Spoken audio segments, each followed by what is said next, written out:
नमस्कार दोस्तों, सब्सक्राइब कीजिए सब कुछ चैनल को और बेल आइकन को दबाइए इस चैनल की सारी लेटेस्ट वीडियोस तुरंत देखने के लिए। नमस्कार दोस्तों, मैं हूं आपका दोस्त संचित और स्वागत करता हूं आपके पसंदीदा चैनल सब कुछ पर। दोस्तों आज इस वीडियो में बात करेंगे एग्जाम फियर के बारे में। यहां मैं सिर्फ स्कूल या कॉलेज के एग्जाम की बात नहीं कर रहा। एग्जाम दोस्तों वो चीज़ है जो लाइफ के हर मोड़ पे हमें बार बार मिलते रहते हैं। फिर चाहे वो जॉब के लिए इंटरव्यू का एग्जामिनेशन हो, जॉब के अंदर कभी प्रेजेंटेशन देनी हो, बिजनेस के अंदर किसी क्लाइंट के साथ मीटिंग हो, एग्जाम कभी ना कभी हमें मिलते रहते हैं। और कभी कभी कुछ लोग बहुत ज़्यादा डर जाते हैं दोस्तों एग्जाम से पहले। तो आज इस वीडियो में इन्हीं सब टॉपिक्स के बारे में चर्चा करेंगे।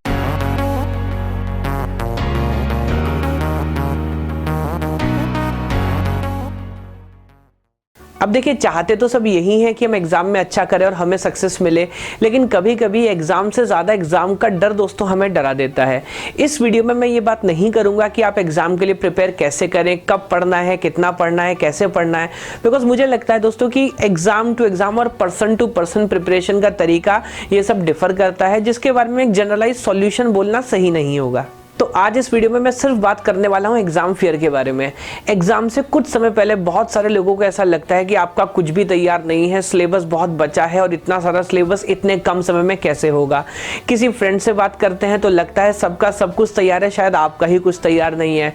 और कुछ लोगों को तो एग्जाम डे पे एग्जाम से जस्ट पहले लगता है कि शायद सब कुछ भूल गए। अब इससे होता ही है कि आपकी परफॉर्मेंस पे बहुत बुरा असर पड़ सकता है। टीचर होने के नाते मैं एक्सपीरियंस से बात बोल सकता हूँ, एग्जाम के पहले कुछ दिन और डे ऑफ एग्जाम, इस पूरे का दोस्तों कम से कम 50% या कभी कभी उससे भी ज़्यादा कंट्रीब्यूशन होता है आपके रिजल्ट्स में। लेकिन कुछ लोग एग्जाम से इतना डर जाते हैं कि ये सब खराब कर देते हैं और जितना पोटेंशियल उनके अंदर है, जितनी नॉलेज उनके अंदर है, उसको एग्जाम में अच्छे से रिप्रेजेंट ही नहीं कर पाते। तो इसलिए दोस्तों मुझे लगा कि क्यों ना इस टॉपिक पर एक चर्चा की जाए और एग्जाम फियर के कौन कौन से मेन रीजंस हैं और उनके क्या सॉल्यूशंस हैं और मैं अपने एक्सपीरियंस से आपको क्या एडवाइस कर सकता हूं, इस पे एक डिस्कशन होना चाहिए। तो चलिए सबसे पहले समझते हैं कि एग्जाम फियर के मेन कारण क्या हैं। दोस्तों एग्जाम फियर तो छोड़िए, अगर मैं सिर्फ फियर की भी बात करूं, डर के मेन कारण क्या है, तो मुझे ऐसा लगता है कि इंसान उसी चीज़ से डरता है जिसके बारे में वो अच्छे से जानता नहीं है, समझता नहीं है, जिसके रिजल्ट्स का परिणाम का उसको पता नहीं है। फिर चाहे वो एग्जाम हो, भूत हो, भगवान हो, आपके बॉस हो या कुछ भी, हम यही सोच कर डरते रहते हैं कि अगर हम फेल हुए तो क्या होगा, हमारे पेरेंट्स क्या सोचेंगे, रिलेटिव्स क्या सोचेंगे, फ्रेंड्स क्या सोचेंगे और वगैरह वगैरह। एक और बात दोस्तों, डर हमेशा ऐसी चीज़ का होता है जो अभी तक हुई नहीं है। ऐसा होगा तो क्या होगा, ऐसा हुआ तो क्या होगा। एक चीज़ अभी तक हुई नहीं है, उसका एग्जिस्टेंस, उसका कोई अस्तित्व नहीं है और उसको सोच के हम डरते रहते हैं। दोस्तों एक बात और समझनी होगी, स्कूल कॉलेज हम जानते हैं, हम जाते हैं कुछ सीखने के लिए, कोई नई नॉलेज अंडरस्टैंड करने के लिए जो हमारे जीवन को बेहतर बनाए, ना कि हमें किसी को कुछ साबित करना है। एग्जाम में अगर सबसे अच्छे नंबर नहीं आए तो क्या होगा भाई, कुछ नहीं होगा। आप समाज उठाकर देखिए, देश के 100 बड़े नेता, देश के 100 बड़े बिजनेसमैन, देश के सबसे इंपॉर्टेंट सीईओज, एमडीज, क्या वो सब कॉलेज टॉपर्स हैं? जी नहीं दोस्तों, हमें अंडरस्टैंडिंग सीखनी है, हमें कुछ नया सीखना है और अपने आप को बेहतर इंसान बनाना है, ना किसी दूसरे से तुलना करनी है और ना ही रट रट के नंबर बढ़ाने की कोशिश करनी है। विश्वास मानिएगा वो आपके जीवन में कभी काम नहीं आएगा। तो चलिए अब बात करते हैं कि एग्जाम फियर का क्या सॉल्यूशन है, कैसे इससे बचा जाए। देखिए सबसे बेसिक सॉल्यूशन मुझे दोस्तों लगता है वो यही है कि आपको एक प्री प्लान तरीके से स्ट्रेटेजी बना के प्रिपरेशन करनी होगी, तैयारी करनी होगी। अगर लाइफ में सिर्फ एग्जाम ही नहीं, किसी भी चीज़ के लिए आप अच्छे से तैयार हैं तो मेरे ख्याल से उससे डरने का कोई कारण रह नहीं जाता।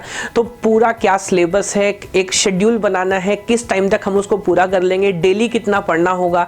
अगर धीरे धीरे आप पढ़ते चलेंगे दोस्तों तो एग्जाम के टाइम पे बहुत सारा सिलेबस बचने वाला ही नहीं है। टेस्ट आपको बार बार देते रहना होगा, अपनी सेल्फ असेसमेंट करना होगा। तो अगर एक प्री प्लान तरीके से दोस्तों आप तैयारी करेंगे तो मुझे नहीं लगता कि डे ऑफ एग्जाम या उससे एक दिन पहले या एग्जाम लिखने के बाद रिजल्ट आते हुए आपको डरने की जरूरत रह जाएगी। पर अब कुछ लोग बोल सकते हैं कि सर प्रिपरेशन चाहे कितनी भी अच्छी हो, एग्जाम से पहले डर लगता ही लगता है, या किसी रीज़न की वजह से हमारी प्रिपरेशन इतनी अच्छी नहीं हो पाई, या कुछ लोग बोलते हैं कि प्रिपरेशन अगर अच्छी है भी तो आपको कॉन्फिडेंस नहीं आ रहा, फील नहीं आ रहा। तो अब इसका क्या सॉल्यूशन है? तो चलिए पहले प्रॉब्लम का सॉल्यूशन देता हूं। जिन भी लोगों को ये लगता है कि हमारी प्रिपरेशन बिल्कुल परफेक्ट नहीं हुई है, शायद और अच्छा किया जा सकता था, सिलेबस बहुत बचा हुआ है, तो दोस्तों आपको एक्सपीरियंस से बात बोल सकता हूं कि शायद ही कोई स्टूडेंट ऐसा हो जो एग्जाम से पहले बोले कि मेरी प्रिपरेशन बिल्कुल परफेक्ट है, इससे बेहतर नहीं किया जा सकता था और जो मैंने किया है वो सबसे अच्छा है। एग्जाम से पहले आपकी जितनी भी प्रिपरेशन हुई है, चाहे वो पूरी है चाहे वो नहीं है, आपको जो भी लग रहा है दोस्तों, इस पे दोबारा सोचने से, विचार करने से, टेंशन लेने से कोई फायदा नहीं है। अगर टेंशन लेने से कुछ फायदा होगा तो आप मुझे बताइए, मैं भी आपके साथ टेंशन लूंगा।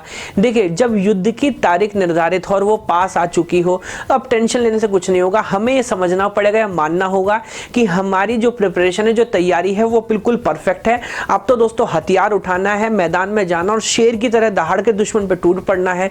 देखिए, जब एग्जाम की तारीख बिल्कुल पास आ जाती है ना, तो अब प्रिपरेशन नहीं, प्रेजेंटेशन पे ध्यान देना है। तो अब हमारी पूरी अंडरस्टैंडिंग ये होनी चाहिए कि जितनी भी नॉलेज हमारे पास है, हम कैसे इसे अच्छे से अच्छे तरीके से एग्जाम में रिप्रेजेंट कर सकते हैं, समझा सकते हैं।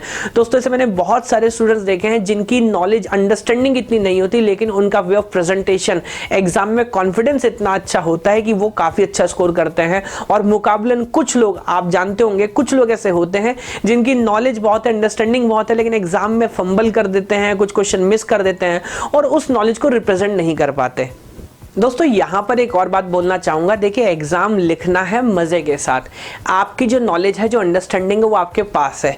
एक पुरानी कहावत है, संस्कृत का एक पूरा दोहा है, उसका दोहा तो भी मुझे याद नहीं, उसका अर्थ बता देता हूँ कि विद्या जो है दोस्तों, पुरुषार्थ से हासिल करनी पड़ती है। एक बार आपके पास हो तो ना राजा उसे छीन सकता है, ना चोर चुरा सकता है, ना भाइयों में बांटी जा सकती है। जब आप एग्ज़ाम लिखने बैठते हैं ना, तो आप ऑलरेडी विनर हैं, क्योंकि आप मेहनत करके एक नॉलेज को गेन कर चुके हैं। अब सवाल है सिर्फ प्रेजेंटेशन का और सामने वाले को कन्विंस करने का। और मैं कह रहा हूं, टेंशन किस बात की दोस्तों, ये सिर्फ प्रैक्टिस है। लाइफ भी तो सामने वाले को कन्विंस करने के ही अलग अलग एग्जाम आपसे बार बार लेती रहेगी। चाहे बिजनेस हो, चाहे जॉब हो, आपको सामने वाले को कन्विंस करना है। तो यहां पर तो बिना पैसा दिए आपकी फ्री में प्रैक्टिस हो रही है, तो टेंशन नहीं लेना। अंडरस्टैंडिंग, नॉलेज ऑलरेडी आपके पास ही है, आप ऑलरेडी विनर हैं। बस फिलहाल सवाल है कि कैसे अच्छे से अच्छे तरीके से उसको रिप्रेजेंट किया जाए। अब अगले एक बहुत ही इंपॉर्टेंट प्रॉब्लम, उसके सॉल्यूशन की बात करता हूँ, वो है कंपटीशन। हमें ऐसा लगता है कि हमारे फ्रेंड के अगर हमसे ज़्यादा नंबर आ जाएंगे, अगर वो हमसे ज़्यादा सक्सेसफुल हो जाएगा तो हमारा क्या होगा, हम सबसे पीछे रह जाएंगे। और आज मुझे लगता है हमारी एजुकेशन सिस्टम, हमारी शिक्षा प्रणाली का ये एक बहुत बड़ा डिसएडवांटेज है कि बच्चों में दोस्तों बहुत ज़्यादा कॉम्पिटिशन कर देते हैं। अब मेरा आपसे एक सवाल है, सबसे पहली बात, क्या आपका कॉम्पिटिशन सिर्फ आपके दोस्त से या आपके क्लास के स्टूडेंट से है, पूरे हिंदुस्तान के बच्चों से, पूरी दुनिया के स्टूडेंट्स है? देखिए, एक बात समझनी पड़ेगी, आपका कंपटीशन सिर्फ अपने आप से है, किसी से नहीं है। आपके जीवन में क्या समस्याएं हैं, क्या सुख हैं, क्या साधन है, ये आपको पता है। उनके साथ आपको इंप्रूव करना है। मैं तो कहता हूं दोस्तों, सिर्फ एग्जाम ही नहीं, रोज रात को सोने से पहले सोचना है, क्या आज आप एक बेहतर इंसान बने, क्या आपने कुछ नया सीखा, क्या आपने अपनी गलतियों से एक सबक लिया और कैसे धीरे धीरे आप लाइफ में इंप्रूव कर सकते हैं। तो एक बात कभी नहीं करनी, वो क्या, किसी और से अपने आप को कंपेयर नहीं करना। किसी और की इतनी औकात भी नहीं है कि वो आपसे कंपेयर किया जा सके। आप अपने आप में इंडिविजुअल हैं, आपका अपना टैलेंट है, उसको एनरिच करना है दोस्तों, उसको चेरिश करना है। तो करना ये है कि अपनी गलतियों से सीखना है, अपने आप को सुधारना है और ये देखना है कि हमने कैसे इंप्रूव किया, हमें कैसे अच्छा करना है, बस किसी दूसरे से कंपेयर नहीं करना। दोस्तों, एक बहुत इंपॉर्टेंट प्रॉब्लम, उसके सॉल्यूशन की बात करता हूं, वो है पेरेंट्स का प्रेशर और एक्सपेक्टेशन। देखिए, वैसे तो पेरेंट्स आपका अच्छा ही चाहते हैं और जो उनकी अंडरस्टैंडिंग है, जो उनकी समझ है, जैसा वो समाज में देखते हैं, जिन लोगों के साथ वो उठते बैठते हैं, वो सब सीख के वो कुछ सलाह आपको देते हैं। पर आपको कितना पढ़ना है, कब पढ़ना है, किसके साथ पढ़ना है, कब आराम करना है, किस तरीके से पढ़ना है, ये दोस्तों पूरी तरह आपका फैसला होना चाहिए। देखिए, मुझे दो तरह के लोगों से बहुत प्रॉब्लम होती है। पहले वो जो अपने पेरेंट्स की, टीचर्स की, सीनियर्स की, रिलेटिव्स की कोई भी सलाह दे, सब सलाह मानते हैं, और दूसरे वो जो कुछ भी नहीं मानते। देखिए, एडवाइस हमको सबकी लेनी है, चाहे वो पेरेंट्स हैं, चाहे वो टीचर्स हैं, सीनियर्स हैं, लेकिन उन सबकी एडवाइस के बाद आपको दोस्तों वो ही करना है जो आपके लिए बेहतर है और वो फैसला सिर्फ आप कर सकते हैं। अब दोस्तों अगली बात, बहुत सारे स्टूडेंट्स की प्रिपरेशन बहुत अच्छी होती है, सब कुछ वेल मैनेज्ड है, लेकिन एग्ज़ाम सेंटर पे जाके न जाने क्या हो जाता है, बहुत सारी टेंशन ले लेते हैं। बाकी लोग को देख के लगता है कि सब तैयारी यही करके आए हैं, भारत के सारे साइंटिस्ट यही इकट्ठा हुए हैं और इसरो की अगली मिसाइल यही छोड़ने वाले हैं। दोस्तों एक बात समझनी है, दोबारा इस बात को याद करना है, अपनी आंखें बंद करनी है, एक लंबा गहरा सांस लेना है। आप जो प्रिपरेशन करके आए हैं, जो की जा सकती थी वो आपने की है। आज आपका किसी से और कोई कंपटीशन नहीं है और आपको अपना बेस्ट देना है। और एक ईमानदारी की बात आपको बताऊं, एक्सपीरियंस से बता सकता हूं, जितने भी साइंटिस्ट नजर आपको आते हैं एग्जाम सेंटर पे 80% गधे होते हैं। तो किसी की कोई टेंशन नहीं लेनी, आपका किसी से कोई कंपटीशन नहीं है। एक मजे की बात और दोस्तों, मैंने ऐसे बहुत सारे लोग देखे हैं जिनको शौक होता है अपने आप को क्रिटिसाइज करने का। वो बस अपने आप को यही कोसते रहते हैं, मैंने अच्छा नहीं किया, मैं अच्छा नहीं कर सकता, मैं खराब करूंगा, ये भी बर्बाद हो जाएगा, मेरा सिलेक्शन नहीं होगा। दोस्तों एक छोटी सी कहानी बताता हूँ। अफ्रीका के अंदर एक कम्युनिटी है जिसको अगर किसी पेड़ को काटना हो ना तो वो उसको जाके काटते नहीं है, वो उसका घेरा बनाते हैं और सुबह शाम सिर्फ उसको कोसते हैं, और एक हफ्ते या एक महीने के अंदर जाके वो पेड़ सूख के खुद में खुद मर जाता है। तो आप ऐसा अपने लिए क्यों कर रहे हैं? तो देखिए, करना यह है कि अपने आप को अप्रिशिएट करना है, अपने आप को धिक्कारना, कोसना नहीं है। आपने चाहे आज 10 मिनट पढ़ा, चाहे 15 मिनट पढ़ा है, कोई भी नई चीज़ सीखी, अपने आप को छोटी छोटी ट्रीट्स दें, रेस्ट लें, मेडिटेशन करें, म्यूजिक सुने, एक्सरसाइज करें और छोटे छोटे कॉम्प्लीमेंट्स अपने आप को देना है। दोस्तों अप्रिशिएट करना है, क्रिटिसाइज नहीं करना। तो दोस्तों आखिर में आपसे यही बोलूँगा कि जस्ट एक एग्ज़ाम है, कोई बवाल नहीं है। ये सारी व्यवस्था, ये सिस्टम बनाया गया है आपको सिर्फ एक बेहतर इंसान बनाने के लिए, और ऐसे ऐसे इससे बहुत ज़्यादा कॉम्प्लेक्स बड़े चैलेंजेस लाइफ में आने वाले हैं। विश्वास करिएगा, सोचिए आज से 10, 15, 20 साल बाद आप ये सोच के भी हंसेंगे कि 10th या 12th या कॉलेज या किसी भी एग्जामिनेशन में आप डरा करते थे। तो ये सिर्फ एक तरीका है आपको ट्रेन करने का, लाइफ के चैलेंजेस, लाइफ की चुनौतियों का सामना करने के लिए सक्षम बनाने का। तो दोस्तों एग्ज़ाम है, कोई भूत नहीं है, अच्छे से तैयारी करनी है, अच्छे से एग्ज़ाम लिखना है, डरना नहीं है, लाइफ में एक बेहतर इंसान बनना है, देश का एक बेहतर नागरिक बनना है। और इन्हीं चुनौतियों को पूरा करते करते देखिए हम सब मिलकर कैसे इस देश को एक बेहतर देश, एक बेहतर सिस्टम बना पाते हैं। मुझे दीजिए थोड़ा समय, बहुत जल्दी हाजिर होता अगली वीडियो के साथ। तब तक के लिए धन्यवाद। जय हिंद, जय भारत।